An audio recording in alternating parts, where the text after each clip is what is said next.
50 Famous Fairy Tales. Tale number 16. The Sleeping Beauty.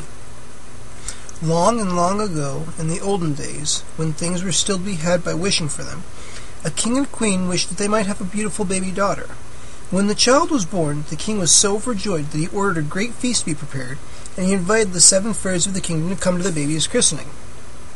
The 7 fairies came, but with them was another fairy, quite an old one, whom the king had not invited.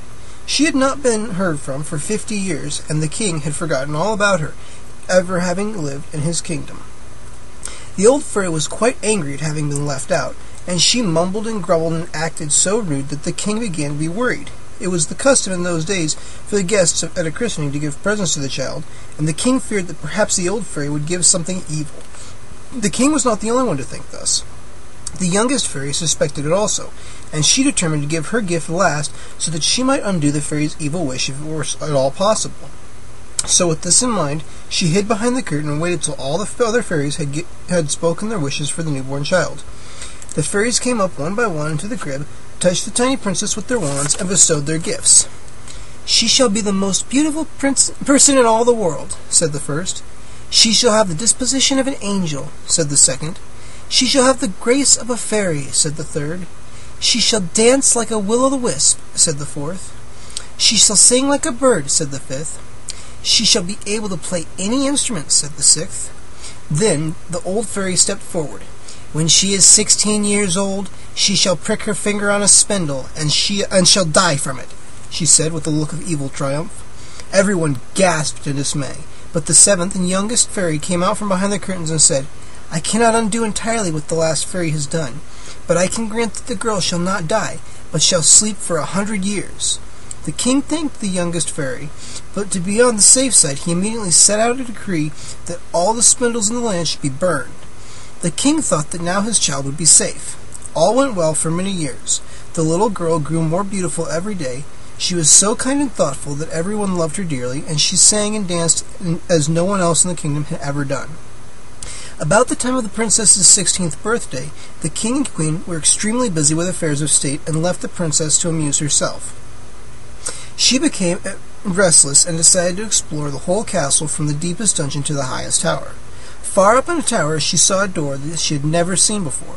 Of course she opened it, and inside there sat an old woman spinning. It was the old fairy in disguise. "What are you doing?" the princess asked, for she had never before seen anyone spin. The woman held out her spindle and invited the girl to sit down and spin. The princess was eager to try this new occupation, and she held out her hand to take the spindle. No sooner had she touched it than she fell on the couch as if dead. But she was not dead. She was asleep. Then, all over the castle, people began to nod and doze. The king began to snore right in the middle of a conference, and all the statesmen put their hats on the table and slumbered soundly. The queen fell asleep over her sewing. The cook dropped off with his head in a bowl of bread dough. The cat and the dog, the page boys and the serving maids, even sparrows in the courtyard, all went sound asleep, and the minute the princess pricked her finger, a huge wall of thorns grew up around the castle, shutting it off entirely from the rest of the world. A new king from a far-off country came to rule the land, and by and by, nearly everyone forgot what lay behind the wall of thorns, and only knew that it was a dense forest through which no one dared to make his way.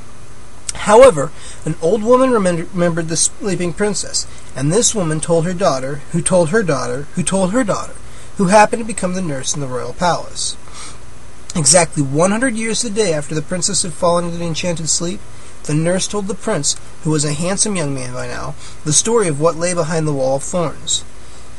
"I shall waken this princess," the prince cried. He went to the castle grounds. Immediately the thorny wall parted as though it had been expecting him. The prince went on in the castle. Such a place! Dust a foot thick, and everyone asleep. The prince went through room after room, and finally came to the place where the princess lay. He was so entranced by her beauty that for a moment he just stood looking down upon her. Then he stooped and gently kissed her. Immediately she opened her eyes and said, "My prince, I have waited so long for you." With these words the whole castle woke. The king went on with his conference. The queen took up her sewing. The cook shaped the bread dough into loaves. The page boys and serving maids went about their business, and the birds began to sing.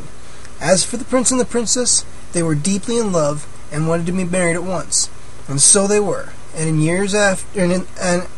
in after years they became king and queen and ruled the land wisely and well. The end.